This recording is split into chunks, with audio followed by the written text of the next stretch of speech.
Bonjour tout le monde. Si vous avez regardé mes autres vidéos ou si vous êtes lyonnais, vous avez sûrement entendu parler des voies lyonnaises. C'est un futur réseau de pistes cyclables séparées des voitures. Les lignes du réseau ont tous des numéros et ils forment une carte simplifiée comme celle du métro, ce qui facilite la planification d'itinéraires à vélo. L'idée est que toutes les lignes seront clairement marquées avec du balisage et de la peinture sur la piste. Comme ça, une fois que vous avez l'itinéraire en tête, il sera simple à suivre en regardant les panneaux sur la route, tout comme les panneaux pour les voitures. Jusqu'ici, la seule partie du réseau qui est déjà fonctionnelle est cette partie de la ligne 1 que j'ai montrée dans ma toute première vidéo. Le reste sont soit en construction, soit en stade de planification avec des concertations avec le public. L'achèvement de la partie principale du réseau est envisagé pour 2026. Entre-temps, il y a une association sur Lyon qui s'appelle la Ville à vélo et qui fait de la promotion pour l'usage du vélo et demande des améliorations des aménagements cyclables. Pour cette association, les travaux sur les voies lyonnaises ne vont pas assez vite et pour cette raison, elle a entrepris un projet de balisage militant pour marquer un itinéraire qui suit à peu près la future ligne 8 du réseau. Cet itinéraire va entre Tassin-la-Demi-Lune et Bron. Allons-y pour voir ce que ça donne. Là, on est au début de la ligne à Ménival et on voit le premier panneau. Ménival est un quartier du 5e arrondissement de Lyon, vers Tassin-la-Demi-Lune. Les panneaux nous dirigent vers Paris-Ly, qui est un quartier de Vénissieux où il y a un grand parc et une université. Avec ce panneau, on peut tester si mon GPS a la bonne vitesse. Ça semble correct. Il faut dire que la ligne 8 proposée par la ville à vélo ne correspond pas forcément à la vraie future voie lyonnaise. Les vraies voies lyonnaises sont censées être de larges pistes bidirectionnelles séparées des voitures. La ville à vélo doit se contenter avec les aménagements qui existent déjà. Je crois qu'ils ont choisi l'itinéraire pour éviter au maximum les rues qui font peur avec trop de circulation. Ici, on a au moins une bande cyclable.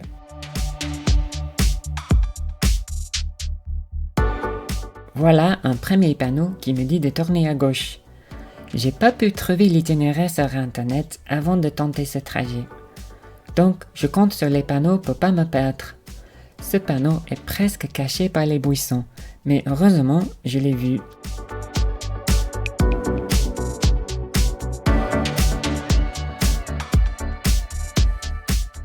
Ouf, ça monte un peu déjà.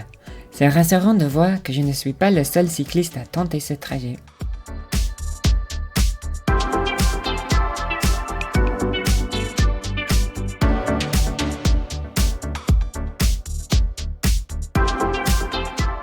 L'autre cycliste est sûrement plus expérimenté que moi sur cet itinéraire et il prend le trottoir un moment pour éviter le bus.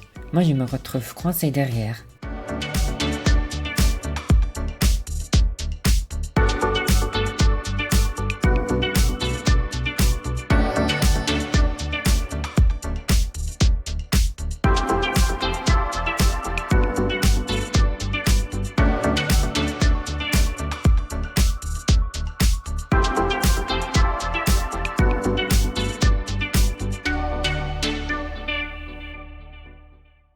Cette rue est très étroite et il n'y a pas de place pour doubler les bus.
redescend la colline et on peut prendre un peu de vitesse.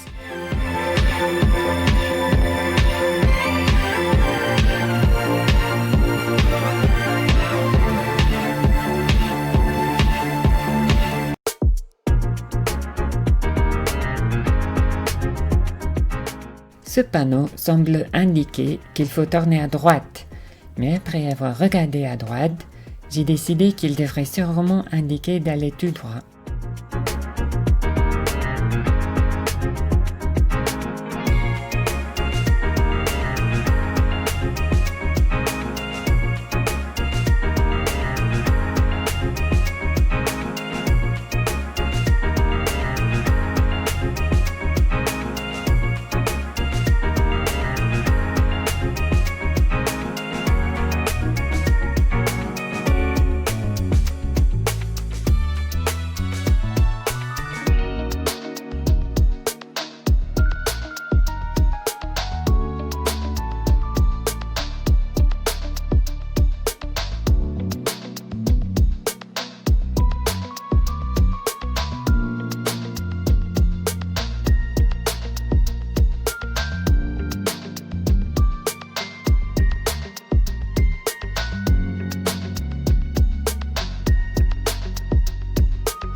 Si vous avez regardé ma vidéo sur les collines de Lyon, vous allez reconnaître la montée du chemin neuf.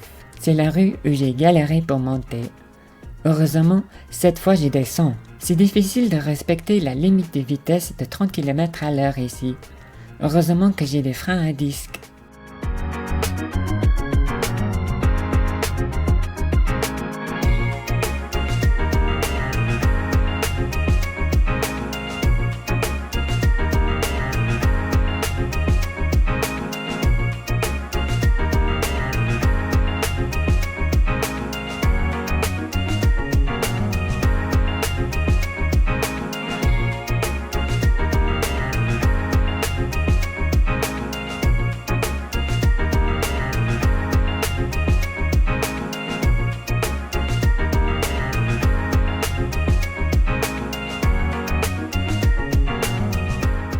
Maintenant, on est sur les petites rues derrière la partie touristique du Vieux-Lyon. C'est un bon chemin parce que ça évite les pavés. Regardez bien le métro funiculaire qui passe entre les bâtiments au-dessus de la rue. C'est iconique de Lyon.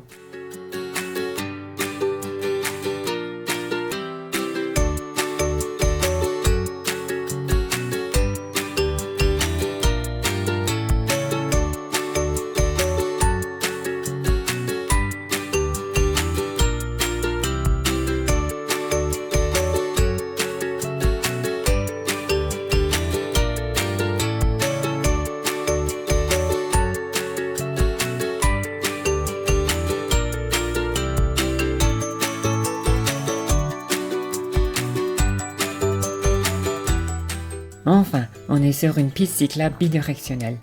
Ça commence à ressembler à une vraie voie lyonnaise. Par contre, avec le vélo cargo qui roule dessus, ça commence déjà à montrer les limites de la largeur de la piste. Pourtant, cette piste est relativement nouvelle.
Ce panneau-là indique un itinéraire pour éviter Perrache, qu'il qualifie de point noir. Perrache est un gros centre d'échange avec plusieurs voies voiturables qui mènent vers l'autoroute et une grande gare de trains et de cars. Je suis content de pouvoir l'éviter, c'est un labyrinthe.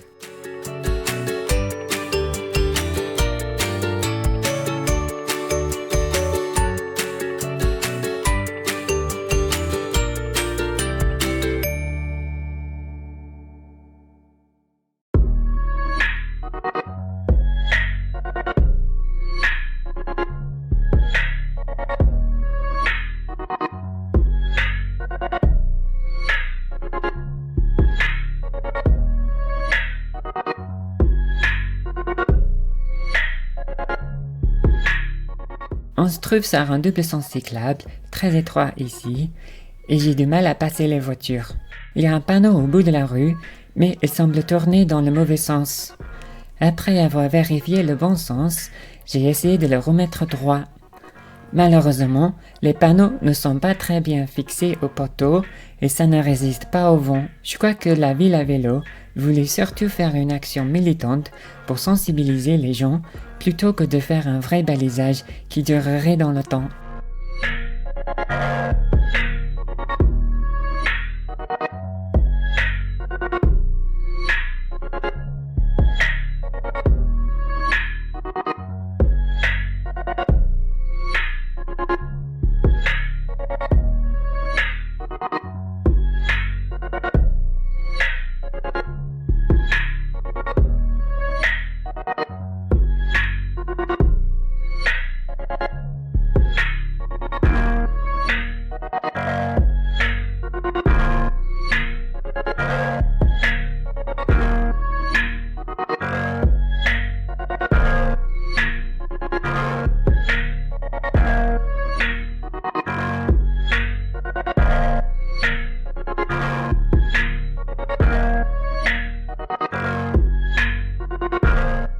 Maintenant, on traverse la grosse route sur le côté Rhône de la presqu'île dont j'ai parlé dans ma dernière vidéo. On est plus vers le bout de la presqu'île cette fois et il y a une jolie piste cyclable bidirectionnelle.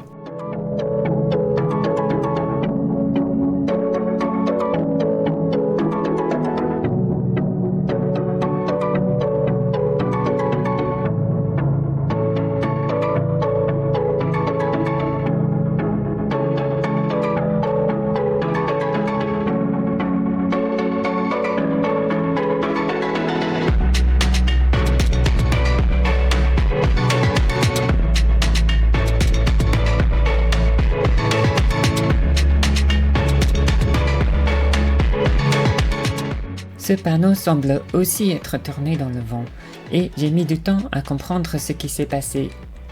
D'abord, j'ai roulé loin au sud de la presqu'île avant de me rendre compte que ça ne peut pas être la bonne voie.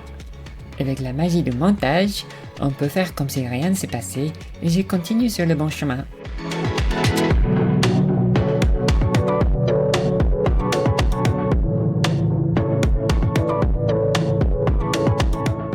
Je crois que ce bus est là pour les gens qui prennent la croisière sur le Rhône. Parfois les bus descendent jusqu'au quai et ça embête tout le monde parce que c'est plutôt un endroit pour balader à pied et à vélo. C'est bien si les bus se garent sur des places dédiées maintenant.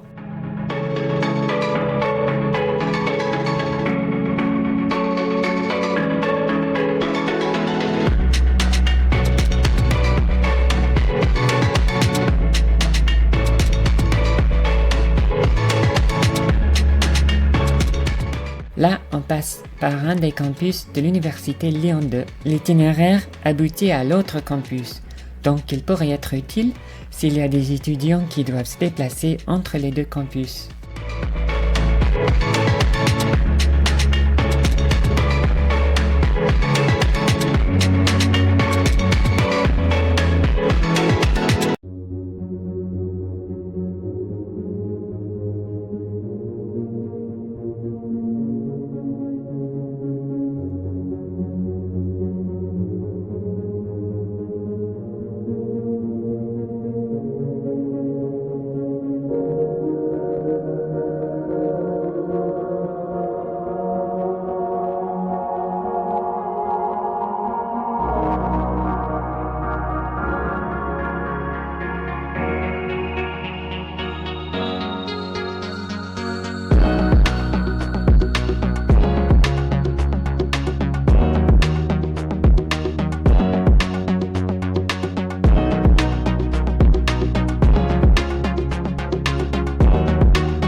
J'ai pas trop compris ce que le bus faisait là et j'ai fait n'importe quoi pour le contourner.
Je crois qu'il manque un panneau là qui indiquerait qu'il faut tourner à droite.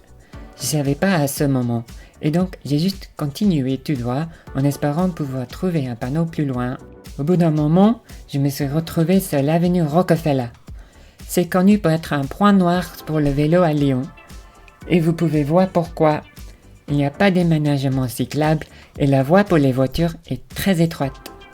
C'est limité par les lignes de tram au milieu, et c'est pas facile pour les automobilistes de doubler les cyclistes de façon sécurisée.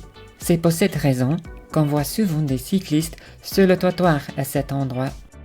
Après être rentré à la maison, j'ai fait quelques échanges avec les cyclistes de Lyon sur Twitter et quelqu'un m'a envoyé un lien vers un plan de l'itinéraire. Si seulement j'avais ça avant de commencer. Donc j'ai recommencé à filmer le lendemain, mais cette fois j'avais la carte téléchargée sur mon GPS pour suivre l'itinéraire plus facilement. Donc retournons vers la manufacture où j'aurais dû tourner à droite et reprenons le chemin. Voilà, cet itinéraire commence mieux avec une piste bidirectionnelle.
J'aime pas trop cette intersection et je trouve que c'est dommage qu'ils aient pas trouvé un moyen pour l'éviter.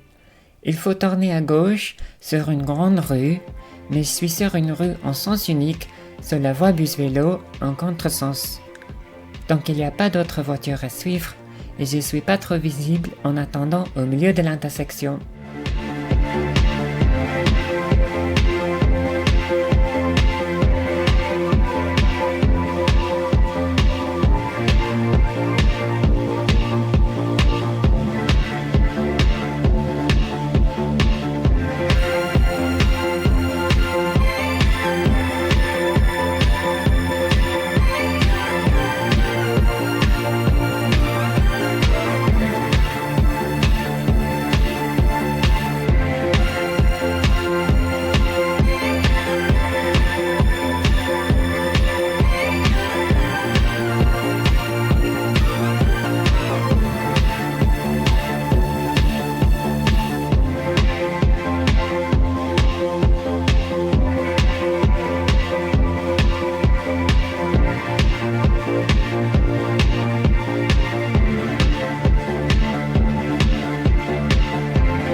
Heureusement qu'il y avait cet autre cycliste devant moi, parce que sinon j'aurais pas remarqué la piste cyclable à côté.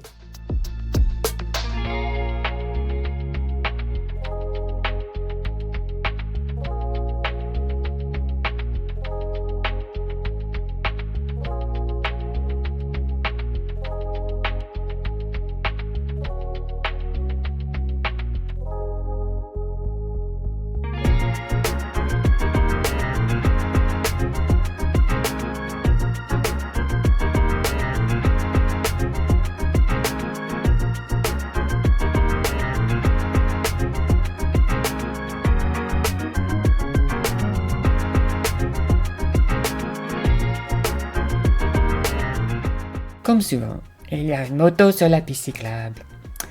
Là, je vois pas d'excuse. Il y a personne sur la rue à côté.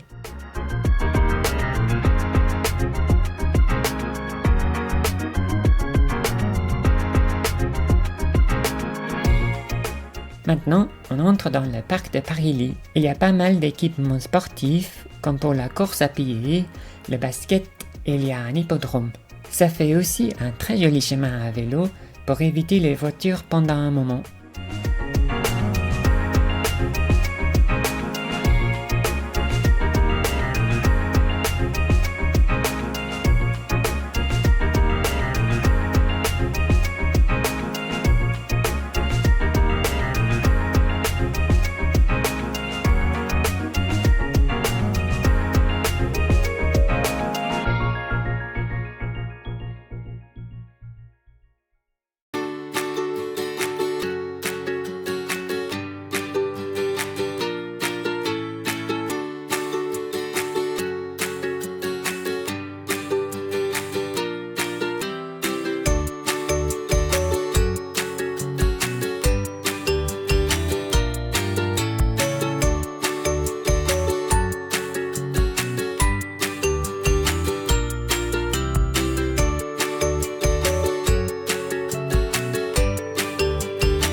Là, j'étais un peu perdu parce que les itinéraires pour l'aller et pour le retour divergent. Je sais pas pourquoi, sur mon GPS, j'avais tracé les chemins pour le retour. Donc j'ai fini par ignorer le panneau et je suis mon GPS. Mais l'itinéraire officiel a l'air plus rapide.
Là, je crois que je suis de retour sur l'itinéraire officiel.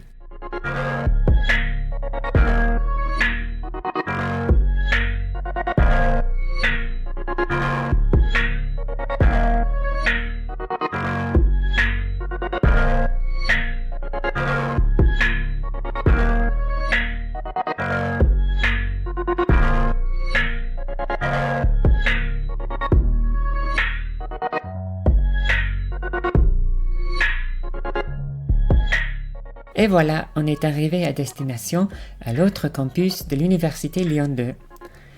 Il y a pas mal d'arceaux à vélo ici, donc je pense qu'ils encouragent les étudiants de venir à vélo.